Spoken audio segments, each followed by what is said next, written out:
At this time, I would like to introduce René and Jan, who are presenting on Global NOG Alliance Task Force. René is not only an aspirant optician at Flexoptix, yep, that's what it says, but also chairman of the Global NOG Alliance and is coming to us today from Germany. Jan is VP of 6 Connect Labs and has traveled from Slovenia to join us on stage. This is René and Jan's first time presenting at NANOG, although they have presented many times before at other operators groups. Welcome both of you. René, come on up. Where's Jan?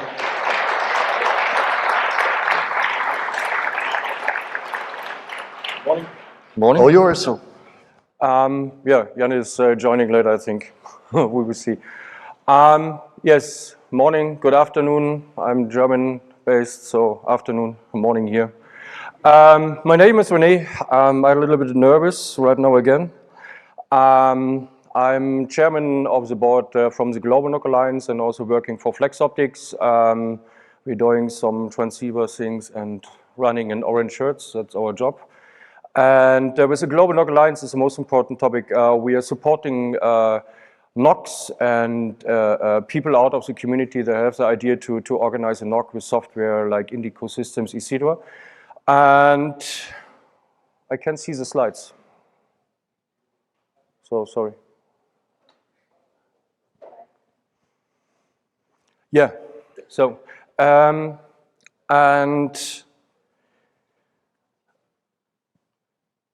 I'm working also 1-2 days in this community, and at some point I found a mentor, like it's time to thanks also Fergus for all this hard work and work he did with me together, and he taught me a lot of things, how to support this community. And what I've learned from these sessions with Fergus and the work together with Fergus was also reflect and look into the community, how you can support the community. Our job at Flexoptix is not only to create new customers or whatever, also to support the local communities, to build up new NOG meetings, etc., and support also the NOG meetings.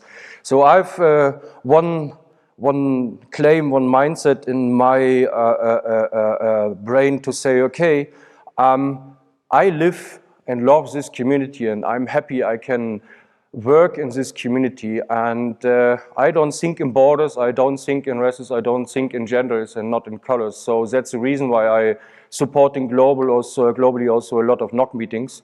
And at some point, a friend of mine, I've met him in person, and he posted at Facebook, yes, I'm starting a trip to Ukraine with humanitarian goods with a 40-ton truck, and who wants to join? Yeah, feel free to contact me, and then we can go together. And this was Patrick, and this was after 24th of February, the war in Ukraine was started, so it was 2 weeks after the war. And we got 2 trucks from a friend of us, and we worked together with a local association in my neighborhood, and we got all this like mattresses, Red Cross stuff, food, etc. And we loaded the trucks and was going directly straight to Ukraine via Poland. This war is 900 kilometers from Berlin away, means the border to Ukraine. It's very, very short for us. So we have only Poland between Germany and Ukraine. So we had a drive of 11 hours with 2 hours nap in Krakow on the main street. So then we crossed the borders to Ukraine, we handled the stuff over. And at some point we stuck between the borders, and I've seen all 2 weeks after the war started, I've seen all these mummies and these ladies came out of Ukraine with babies and like children's and kids, like 10 years, 12 years, 6 years, 6 months old with only a cabin trolley with clothes, and they don't know when they can go back to Ukraine. So when I was back, I scheduled a board call with all my board colleagues, Nishal, Florence, Sander, and also Jan, and shared my experience from this trip. And I said, hey guys, we have this context into the community, and Right now, it isn't possible to buy some equipment to rebuild the local internet infrastructures in Ukraine. UPS, DHL, FedEx don't have service into the country, so we need to do something. So, and then we started this task force, Keep Ukraine Connected, and used all our power in Facebook, LinkedIn, Twitter to say, okay, guys, send us stuff. Send us equipment. When you have some spare equipment, you can donate the stuff, ship it to René's house. And yeah, everything arrived, and I had pallets full of equipment at home. And then it was time to say, okay, it's cool to have this stuff in your backyard or in the garage or whatever, but you need to do something with it, you know. And this is like I need at some point I need also to switch my storage or warehouse. And I asked a neighbor, can I put some stuff there? Yes, no problem. So I put everything in a van and was driving to a neighbor and deloaded there. So, but at some point, everything was incoming via emails like Ukraine at NOG Alliance, and yes, we want to donate. Oh yes, we want to request some stuff. We need stuff. We want to rebuild our destroyed infrastructure or data center or whatever. And then it was time to work on a tool. So, and now I want to invite also Jan to the stage. He is also board member of the Global NOG Alliance and also co-founder of this Keep Ukraine Connected. And yeah. I'll use this. Yes. Will you? This one is plus. Yeah. This one is plus. Hello, everybody. My name is Jan Zorz from Six Connect, also member of Keep Ukraine Connected and the board of Global NOG Alliance. Yeah, you forgot to mention that your wife Claudia was not very happy with the full house of equipment. Yeah. So we had to find another way. And also, some people started asking, and it's a very honest question. They started asking, are you collecting all sort of old equipment and sending it into Ukraine? And we said, no. We ask to Ukrainian people what they actually need, and then we ask the community on the other side what they can donate, and if there is a match, this is what gets into Ukraine. So there is no junk piling and sending it into the Ukraine. We specifically wanted to avoid this perspective. So the only way how to do this is we had to build the tool. So when things started arriving in, we were completely overloaded. Like the last message on the team channel was like 2, 3 a.m. and the next message was 6 a.m. So we were working for 3 weeks, like day and night, to keep up with all the demands. And then, meantime, Sander, Stefan, he just disappeared for 2 days. It was like no sign from him. And he actually started building the whole tool from the scratch, built for these purposes. And here in this tool, it's an online tool where you can self-register as a donator or as a requester. So people from Ukraine, our friends, they register as a requesters and put in exactly what they need. If there is a fiber splicer to fix the network, so be it. If they need servers to, for example, we sent a couple of very big, powerful servers to make the infrastructure for their CCTLD bigger. Or we, as a Six Connect, we have Anycast network, so we are now hosting .ua CCTLD to reinforce their CCTLD infrastructure. And so here, this tool is basically it's on GitHub. It's open source.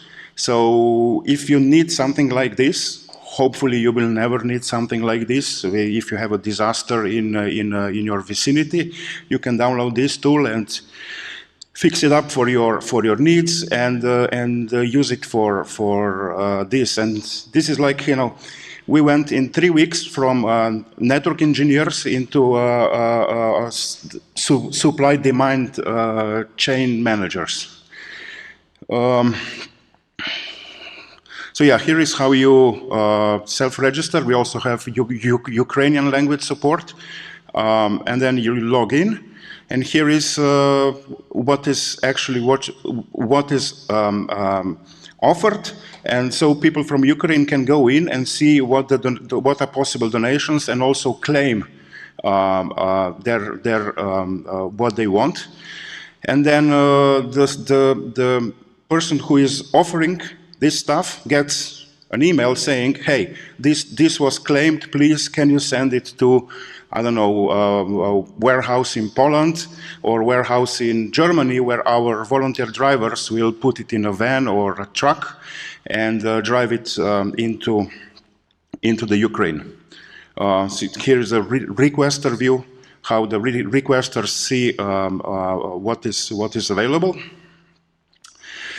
And yeah, we are working with our partners in Ukraine, the Ministry of Digital Transformation. They're doing a really great job with the paperwork when our drivers goes in with the van or with the truck. On Polish side, they need to wait in the queue. But when they come to the Ukrainian side, they show this paper signed by the minister and they go like, thank you, sir, go. And then we have this DEPS, that's the platform. They're quite old company to sell hardware, basically, but they were chosen by Ukrainian Internet Association as a delivery mechanism inside Ukraine. So what we do, we drive this equipment into Ukraine, basically sometimes just over the border and exchange it at the petrol station there. Or last time Marcin drove into Lviv, into their warehouse where DEPS got the equipment and also a precise list of which equipment goes to which operator at the end. So One thing. yeah. With DEPS, it's really cool. It's not we not look to this company. It was a recommendation from the Ministry of Telecommunication and Digital Transformation from the Ukrainian minister. Also, DEPS are running business like the last 30 years in Ukraine. So for us, it's very easy to say we have a working supply chain means. We're handing this stuff over, the equipment, directly after the border to Ukraine. These guys have a warehouse in Kiev and also in Lviv.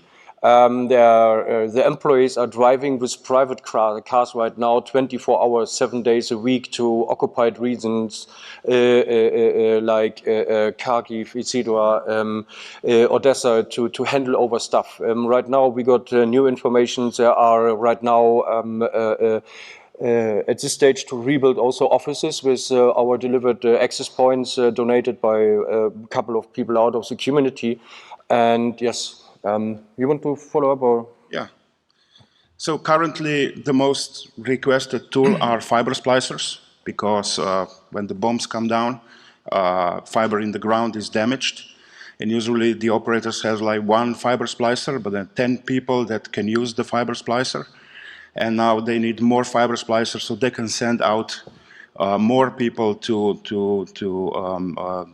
repair the splicers.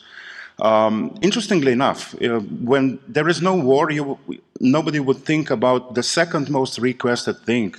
These are wireless access points, internal ones, and switches with power over Ethernet. Why? Because when there is bombs, when there is alarm, people go into shelters, into bunkers, and they lose the mobile signal. They are disconnected from the world, and outside there are bombs coming down. So now they are mounting the wireless access points inside the bunkers, inside the shelters, so people can be connected to the rest of the world and maybe call the family and say, okay, we are okay outside. Bombs are coming down, but we are fine. It's a little bit easier to go through this experience if you're not entirely disconnected. Yeah. Would you like to comment on this one? Yeah, I can. So that is also on. And when we look back in 2021, 85% of everyone who was older than 15 years had access to the internet, like mobile internet, fixed internet, FTTH, etc. And give me a short, please.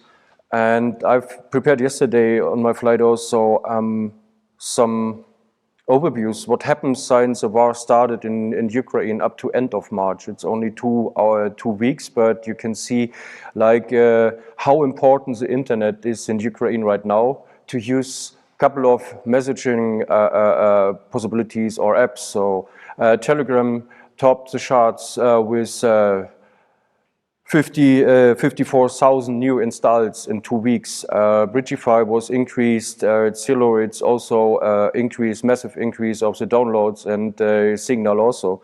And the thing, how important is also the internet in Ukraine after war started, that you can see here the download ratio was increasing, massively increasing for CNN on Fox News applications for Android and also for iOS. So, it's a massive important thing to rebuild the Ukrainian infrastructure. Also, Ukraine was one of the leaders for electronic payment. And right now it looks in the western part of Ukraine good, but in the eastern part and southeastern part not so really good. And here you can see some These are guys from Best. Yeah. Yeah. Here's the new pictures what we get yesterday, yeah. And if you're wondering, yes, that's a broken tank. That's And sad. Best is also working. We delivered also, I think, 3 new splicers last Friday, and I think Best is getting also 1 new splicer. So it means that you see in which environment the people are working and splicing the fibers back together, etc. This is, I don't want to do this job right now there, so it's crazy. And normally, when you have calls or chats with these people, they're totally relaxed. They're saying, yes, we have VAR, but we can change it. You know what I mean? we appreciate it too. And here temperatures are sub-zero. Yeah. And this is our Best. This is also a local ISP. This is a broken bridge. And they are putting this fiber new over the bridge to say, okay, we need this connectivity done. We will do it on a better way later. So, I'm happy they're restoring this internet also in the occupied regions, and they don't care about it. The Russians are there, or the Russian armed forces are there, or whatever. They are doing this stuff, and this is the last 5G tower in Mariupol, who was fallen, I think, end of March, mid of April. And what I did, or what we did together, it was like a round trip to collect some stuff in Europe. I started in Germany, was going to Czech Republic, Austria, Slovenia, and for SEE 10 RIPE meeting in Slovenia. We loaded also the first splicer for Ukraine, then back to Czech, Poland, and Ukraine, Poland, Germany back. And all in it was like 3,100 kilometers, and driving time was 44 hours, 80 kilometers per hour. It's really cool at the highway. Yeah. So this is when I was collecting some equipment at some friends, and this is one of my ex-employer, B6 Commercial Internet Exchange in Berlin, Technical University in Berlin. They donated, I think, 280 switches. Yes, and this is what Jan mentioned, is empty house, happy wife. She was really happy when she hasn't seen any switches. So then some pics from our friends in Czech Republic with Sergey, and we met also Adam during a break on a gas station. He handled all the antennas and all this stuff. And only for recorded one my craziest experience is when you're driving a truck with 2.5 completely normally overloaded, but I've seen it on the scale in Ukraine. When you're driving up a hill or a mountain, you need to think about, you can have here 80 degrees, but upside on the top it can be minus degrees or whatever, and also you need to go down on the other side. So we have fully functional highways, please. Yes, but Sergey decided we skip the Graz highway, and that's the reason we crossed the Alps on the straightway. So it's his fault. Huh? Yeah, it's not my fault. So this is, we are loading the first splicer for Ukraine in Slovenia, and all in it was, this trip was like 40 pallets over 2 tons with our first batch to Ukraine. I think they said it was worth over $500,000. Yes, 480, 520,000, yeah. So this is as example one pick from the truck crews from the Polish to the Ukrainian side, and I scheduled everything to be on the Polish side on the customs 11:20, and I was on the Ukrainian side. I think it was 6-7-ish. Yeah, and then It was 11 hours in the queue? yeah. Oh boy. So, and then back to back the trucks and deloaded my truck to the other truck, and then we left, and we also need to follow this and respect the rules of war in Ukraine. Means when we have a shipment to Ukraine, we can talk about like a couple days before and not 24 hours for the next 24 hours about it. And this was my trip, and then we are running out of time, sorry. We added a lot of stuff, what is the most important needs on our website. Go to keepukraineconnected.org. You can see everything. We have a full supported, sorry, I'm doing a little bit of pressure, it's okay? Go. We have a full Ukraine support right now on the WordPress side, also on the back end for our demand and supply tool. Multilingual. Also, what is our daily work? Right now, we are working on a stable system. Means what we want to try right now, it's not only to support Ukraine, also with our tool. We call it a GitHub Aid Coordinator. It's open source, it's Python based. We are happy when some people wants to volunteer to add some new functions or whatever. Our goal right now is to build a blueprint for all kind of disasters. All kind of disasters have the same schema to say, okay, we have an earthquake, normal logistic into the country, so we need to work with the local community. We have this application, we can talk to the global community to donate stuff for this disaster. It's very simple, and it works. And this is like a schemata how works our automatic match, compare match, etc. In our system. We have conversations with donors worth like 15 million right now. It's a little bit more right now. We are talking to a proper Swedish ISP that wants to donate a lot of equipment. And conversations with partner. Right now we are in this situation to talk to United Nations, to talk to European Commission, to talk to this happy German government colleagues. They don't understand what is a switch and what is the infrastructure and why this is important to rebuild internet, why we need internet. It comes out of the wall, you know. And and we need to have a proper session with the Polish and Ukrainian government for crossing the borders. Daily work, family, and who is behind the Ukraine Connected? Last. Give me 1, 2. This is an old one, but it's fine. Corinne for marketing, texting, website. Natalie, this is our mom. She is saying, guys, stop it. Let's talk. And then we restart. Sander, Jan, and me, the driver. And I'm really happy to be part of this community and to start this project. It's amazing to see what you can do in this community, and that's the point. I'm open-minded. I'm supporting all. I don't think in borders, so that's a good thing. And I think the most important thing when you want to support us, you can donate via PayPal, money for splicers, more splicers, yes, more splicers. This is the most important. We need to send in lots of fiber splicers. So if you can donate some money, it all goes into the splicers and ship them to Ukraine so people can keep the light on in the fibers and people connected. Right now we got money. I think we bought all in 8 or 10. Yeah. We have we get a donation of a 6-digit currency, 6-digit money amount of money from a satellite company to buy only splicers. So that's really cool. Thanks. But we need more. Yeah, absolutely. It is. Well, Ukrainians need more. Thank you very much. Thanks.